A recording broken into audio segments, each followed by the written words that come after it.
Hey everyone.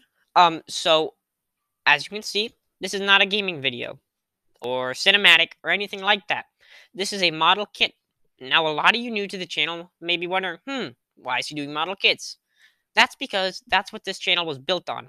And I think this channel is well overdue for another model video. This one isn't a full build. I will be doing a build video on this kit though sometime in the future. This is just a review though.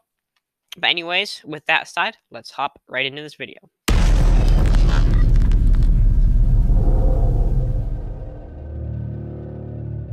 Okay, everyone. So the model that we're going to be reviewing today is the F6F-3/5 Hellcat by Hasegawa in 1/72 scale. I picked this kit up from my local hobby shop, and in my opinion, it's a small box, but it's a warbird, so that's to be expected. And it is by Hasegawa, and Hasegawa is a relatively trustable brand in my opinion. They're pretty, you know, uh, good with their models. I've built quite a few of them. Um, Here you can see the front of the box. You got the box art, the details about it, the scale, what aircraft it is, and the company. Not much on the sides. There's a little example of the model. Just more info. Now, if you look right here, this model was only $15, which I would say is pretty dang good for this. After tax came to about 16, 17, but that's still pretty dang good. Not anything on the back as Hasegawa. Normally, the paint instructions are in the instructions, unlike Airfix, which usually have them on the back for these smaller kits. Anyways, we're gonna unwrap the plastic and hop right into this.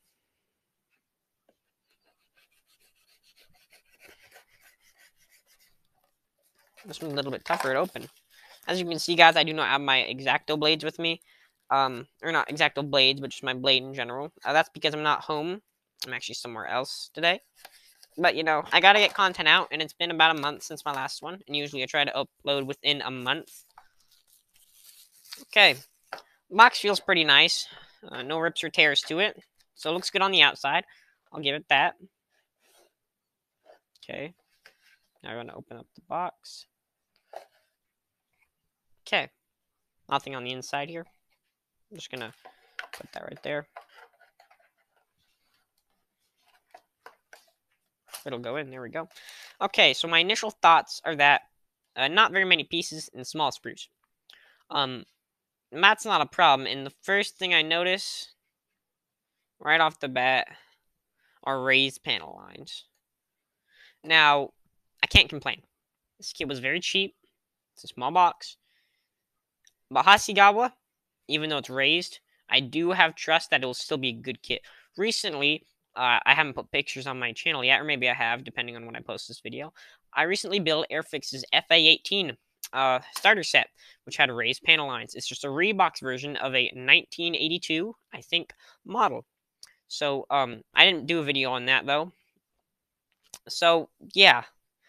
Raised panel lines, the thing is, you can't really see the detail unless you do light coats, and you can't really highlight it. But who knows? The raised panel lines on it were pretty undefined, but these ones look more defined.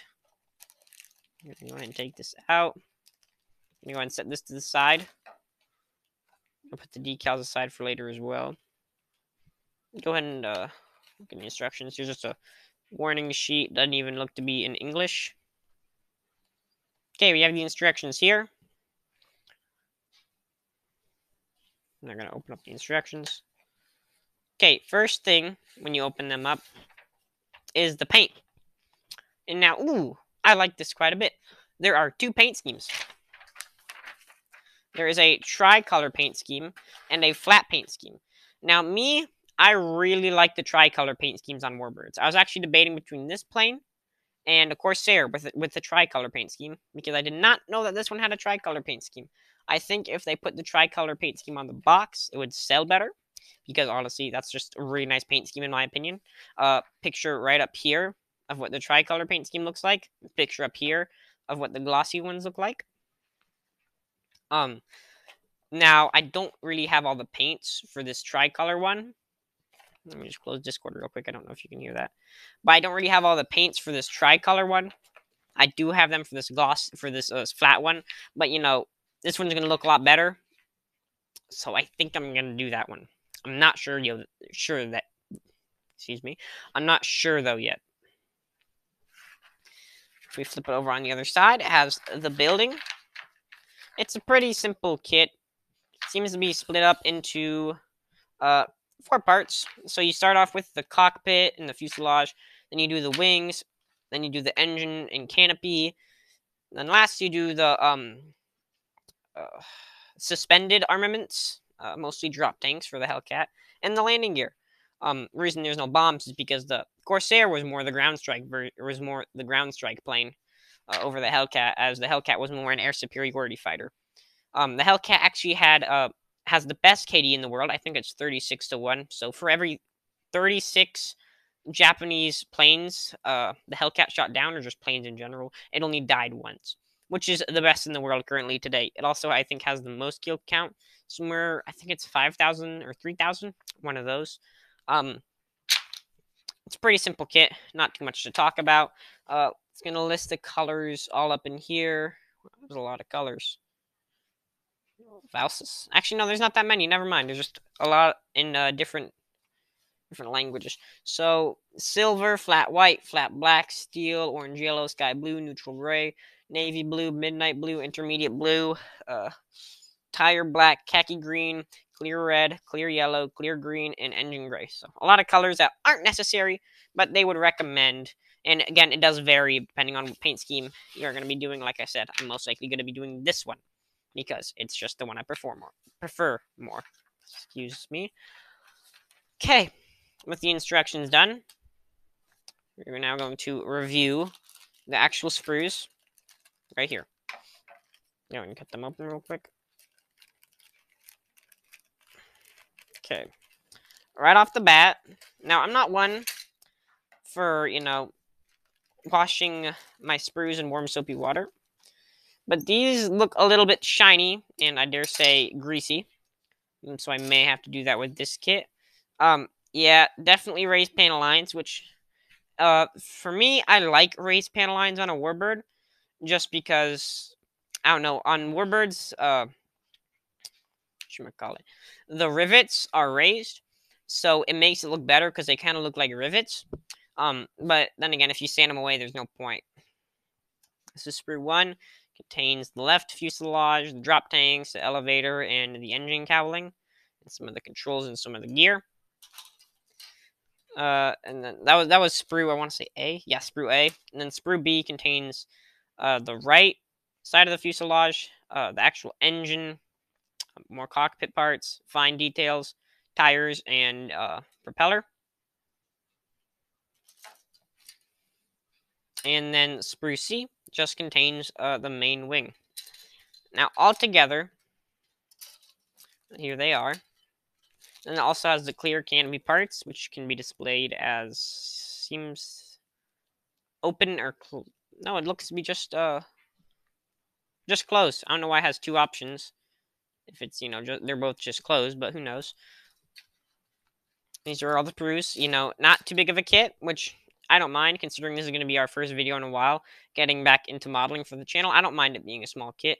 One reason why I haven't just been doing it is because, it takes a lot of time, and, I'm the kind of person who likes to take their models and just do them whenever I feel like it.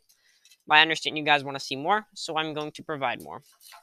Over here are the decals, as you can see.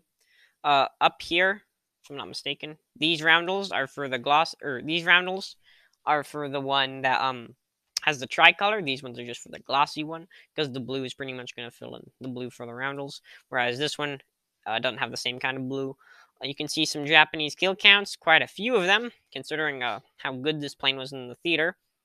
It seems pretty good, feels pretty good. Doesn't look to be too much flashing, but there is still flashing. They look very, very well printed. So, Hasegawa usually has good decals. So I'm not gonna be, using others. I'm definitely gonna be using these ones. So the kit altogether, we have 4 sprues, including the cockpit. You have the decal sheet, and last but not least, the instructions and 2 paint schemes. So overall, This kit is definitely worth its money. The only downfall so far from what I can see is raised panel lines. But that's not too big of a problem for me, as on Warbirds, I generally like that a little bit more. But with recessed panel lines, you can add a lot more detail than with raised panel lines. So anyways, guys, I hope you enjoyed the video. This has been a review on the F6F Hellcat by Hasegawa in 1/72nd scale.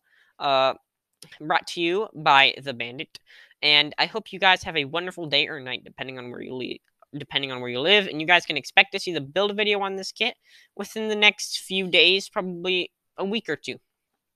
Anyways, guys, see ya.